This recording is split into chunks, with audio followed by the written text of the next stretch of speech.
ఈవిడైతే నా కస్టమర్. ఇలాంటి cut work ఉన్న డిజైనర్ డ్రెస్ని ఎలా కటింగ్ అండ్ స్టిచ్చింగ్ చేయాలో, అండ్ ఈ డ్రెస్ని అయితే చూసారు కదా, హాల్టర్ నెక్తో వచ్చింది. అంటే బ్యాక్ సైడ్కి కూడా కాలర్లా ఉండేటట్లు ఉంటుంది. బ్యాక్ సైడ్న చిన్న హోల్ ఉండేలాగా అండ్ హ్యాండ్స్ వచ్చేసి డబల్ కట్ వర్క్ ఉండేలాగా స్టిచ్చింగ్ చేశాను. ఫస్ట్ అయితే కటింగ్ చూసేద్దాం. ఈ బేబీ పింక్ కలర్ క్లాత్కి డిజైనర్ క్లాత్గా బ్లూ కలర్ తీసుకుంది. అండ్ లైనింగ్ వచ్చేసి కంపల్సరీగా 2.5 మీటర్స్ అనేది ఉండాలి. ముందుగా క్లాత్ని ఇలా 4 లేయర్స్ వచ్చేలాగా ఫోల్డ్ చేసుకోవాలి. కంపల్సరీగా 4 లేయర్స్ ఉంటేనే డ్రెస్ అనేది కట్ చేసుకుంటాం కదా. ఫస్ట్ ఆఫ్ ఆల్ ఇక్కడ ఎల్ స్కేల్తో కింద లైన్ని స్ట్రైట్గా డ్రా చేసి ఎక్స్ట్రా ఉన్న పీసెస్ అంతా కూడా కట్ చేసేస్తున్నాను. వాళ్ళు ఇచ్చిన బాడీ మెజర్మెంట్స్ ప్రకారం ఇక్కడ క్యాలిక్యులేట్ చేద్దాము. డ్రెస్ హైట్ వచ్చేసి 42 ఇంచెస్ ప్లస్ దానికి 1 ఇంచ్ యాడ్ చేయాలి ఖర్చు కోసం. తర్వాత చెస్ట్ లూజ్ని 4 పార్ట్స్గా డివైడ్ చేయాలి.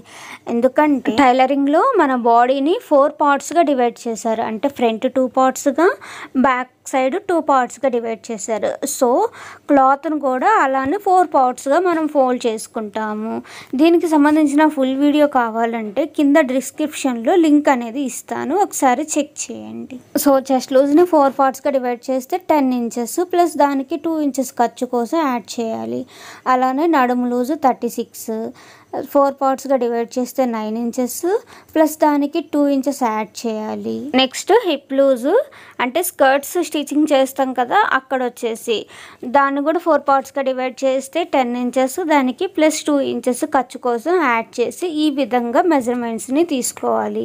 సో ఇలా తీసుకున్న మెజర్మెంట్స్ ప్రకారం ఇక్కడ మార్కింగ్ అయితే చేద్దాం. అండ్ అలానే ఈ డ్రెస్కి హాల్టర్ నెక్ని పెట్టాలంటే కాలర్ షోల్డర్ తీసుకోవాలి. వీళ్ళ కాలర్ షోల్డర్ వచ్చేసి 15 ఇంచెస్, దాన్ని 2 పార్ట్స్గా డివైడ్ చేస్తే 7.5. సో పైనుంచి 7.5కి ఒక మార్కింగ్ చేయాలి. ఇంకొకటి, నేను ఇక్కడ ఈ డ్రెస్ హైట్ని 42 ఇంచెస్ తీసుకోలేదు. ఎందుకంటే ఇది లైనింగ్, మెయిన్ ఫ్యాబ్రిక్ అంటే కూడా ఒక 2 ఇంచెస్ అనేది తక్కువ ఉండాలి కాబట్టి 40 ఇంచెస్కి మాత్రమే ఈ లైనింగ్ని తీసుకున్నాను. ఎందుకో మొబైల్ ఆటోమేటిక్గా బ్లర్ అయిపోతుంది, నాకైతే అస్సలు అర్థం కావట్లేదు. పైవైపున 7.5కి ఒక మార్కింగ్ చేసుకొని అలానే ఇంకొంచెం గ్యాప్లో 7.5కి ఇంకొక మార్కింగ్ చేశాను. షోల్డర్ని మార్కింగ్ చేసిన తర్వాత వెంటనే ఆర్మ్ లెంత్ని మార్కింగ్ చేయండి. పైన షోల్డర్ వచ్చేసి 7.5 తీసుకున్నాం కదా, same as it is arm length కూడా 7.5కి ఒక మార్కింగ్ చేయాలి. నెక్స్ట్ చెస్ట్ లూజ్ని మార్కింగ్ చేయాలి. మనకి 10 ఇంచెస్ ప్లస్ 2 ఇంచెస్ కదా, దీన్ని ఎక్కడ మార్కింగ్ చేస్తామంటే ఆర్మ్ లెంత్ ఎక్కడైతే ఎండ్ అవుతుందో ఆ ప్లేస్లో చెస్ట్ లూజ్ అనేది తీసుకోవాలి. ఇక్కడ 10 ఇంచెస్కి ఒక మార్కింగ్ చేశాను. తర్వాత నడుము లూజ్ తీసుకోవాలి. అయితే ఇది తీసుకునే ముందుగా బస్ట్ హైట్ ఎంత ఉంటుందో చెక్ చేసుకోవాలి. దానికోసం ఇక్కడ ఒక 14 ఇంచెస్ అయితే సరిపోతుంది.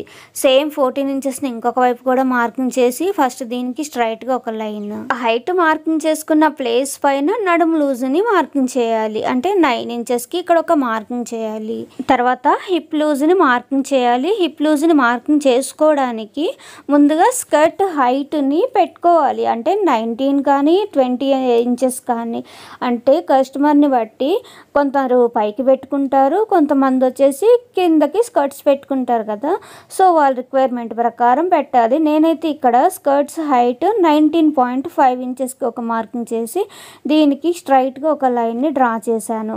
నేను లైన్ డ్రా చేసిన ప్లేస్లో హిప్ లూజ్ 10 ఇంచెస్ కదా, సో ఇక 10 ఇంచెస్కి మార్కింగ్ చేసి ఇక్కడ చేసిన మార్కింగ్స్ ప్రకారం ఇక్కడ లైన్ని డ్రా చేసుకోవాలి. ఇప్పుడు పైన వరకు అంతా మార్కింగ్ చేసుకున్నాము, ఇక క్రింద వైపున మార్కింగ్ చేయాలి. అయితే క్రింద ఎంత తీసుకుంటామంటే ఇక్కడ హిప్ లూజ్ మనకి ఎంత వచ్చింది, 10 ఇంచెస్ వచ్చింది. సో 10 ఇంచెస్కి ఎక్స్ట్రా 1 ఇంచ్ యాడ్ చేసి క్రింద వైపున విడ్త్ అనేది 11 ఇంచెస్గా తీసుకోవాలి. ఇప్పుడు చేసుకున్న ఈ మార్కింగ్స్ అన్నీ కూడా ఓన్లీ ఒరిజినల్ మార్కింగ్స్ మాత్రమే, మనం ఏ మాత్రం ఖర్చు అనేది యాడ్ చేయలేదు. సో ఇప్పుడు 2 ఇంచెస్ యాడ్ చేయాలి. బట్ ఓన్లీ పైన చెస్ట్ అండ్ నడుము లూజ్ వరకు మాత్రమే 2 ఇంచెస్. బట్ ఈ స్కర్ట్ పార్ట్ దగ్గర నుంచి క్రింద వరకు వచ్చేసి 1.5 ఇంచ్ చేస్తే సరిపోతుంది. ఎక్కువ ఖర్చు ఉన్నా కూడా స్కర్ట్ని స్టిచ్ చేసేటప్పుడు కొంచెం కష్టంగా ఉంటుంది కాబట్టి ఈ స్కర్ట్ ప్లేస్లో 1.5, అలానే క్రిందకి 1.5 మార్క్ చేసి ఇలా లైన్ డ్రా చేయాలి. ఆ తర్వాత ఇక్కడ పైన arm round, arm curve scale వాడేసి లైన్ లైన్ని డ్రా చేసుకోవచ్చు. వీళ్ళ ఆమ్ రౌండ్ లూజ్ వచ్చేసి 8.30 ఉంది. పైన ఖర్చు కోసం వదిలేసి 8.30 కరెక్ట్గా ఉందో లేదో చెక్ చేసుకోవాలి. ఒకవేళ మెజర్మెంట్ కంటే తక్కువ ఉంటే క్రిందకి లైన్ని డ్రా చేసి పెంచుకోవచ్చు, లేదా ఎక్కువ ఉంది అనుకుంటే పైకి లైన్ని డ్రా చేసి అలా తగ్గించేసుకోవచ్చు. మార్కింగ్స్ ప్రకారం కట్ చేసుకొని స్కర్ట్స్ ఎక్కడైతే వస్తున్నాయో ఆ ప్లేస్లో ఇలా చిన్న కటింగ్ ఇవ్వటం వల్ల స్టిచ్ చేసేటప్పుడు ఈజీగా ఉంటుంది. నెక్స్ట్ డిజైన్ని కట్ చేయడం కోసం ఇలా బక్రం షీట్ని తీసుకోవాలి. డబల్ ఫోల్డింగ్ పైనుంచి 4 ఇంచెస్ మార్కింగ్ చేస్తున్నాను. ఈ 4 ఇంచెస్ వచ్చేసి హాల్టర్ కోసం, అంటే కాలర్ కోసం అదే వచ్చేస్తుందని చెప్పాను కదా.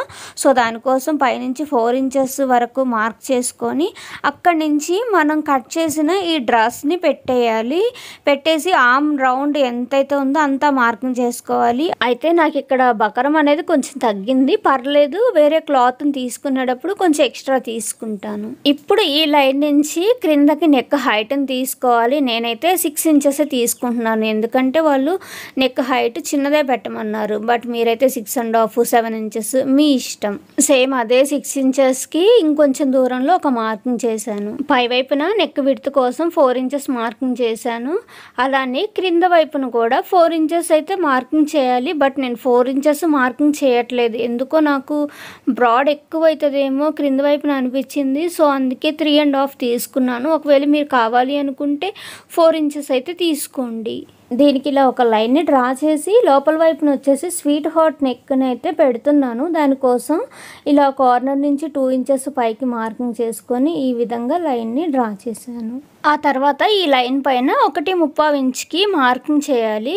అసలు ఈ 1.30 ఇంచ్ ఎందుకు మార్కింగ్ చేస్తున్నామంటే తను ఇక్కడ చూపిస్తుంది చూడండి, నేను ఇక్కడ ఒక యారో మార్క్ కూడా వేశాను.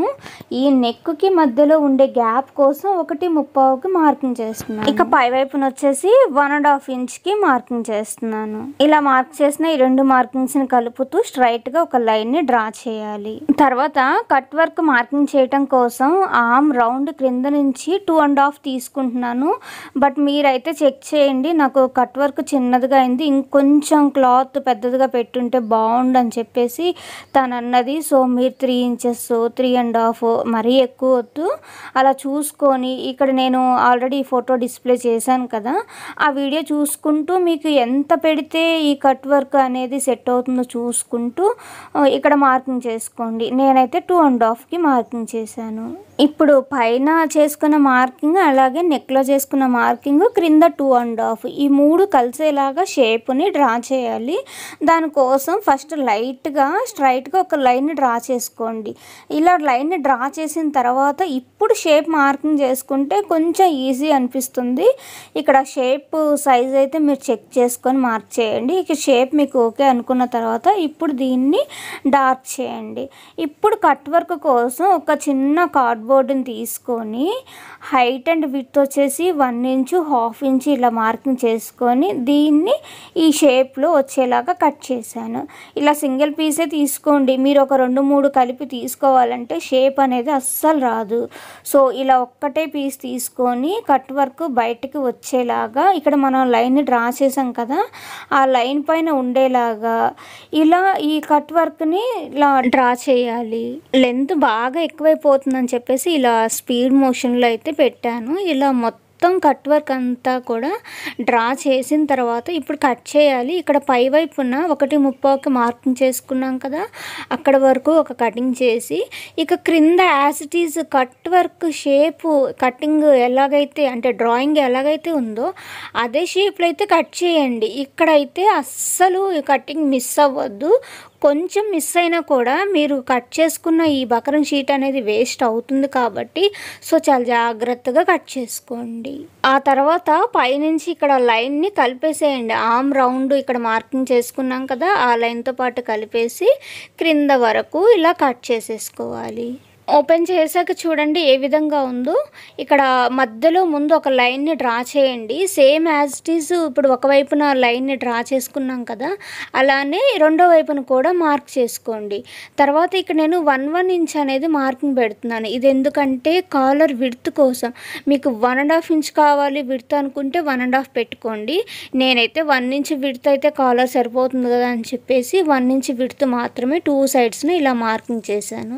ఆ తర్వాత మెయిన్ ఫ్యాబ్రిక్ పైన లైనింగ్ ఫ్యాబ్రిక్ని పెట్టేసి కట్ చేయాలి.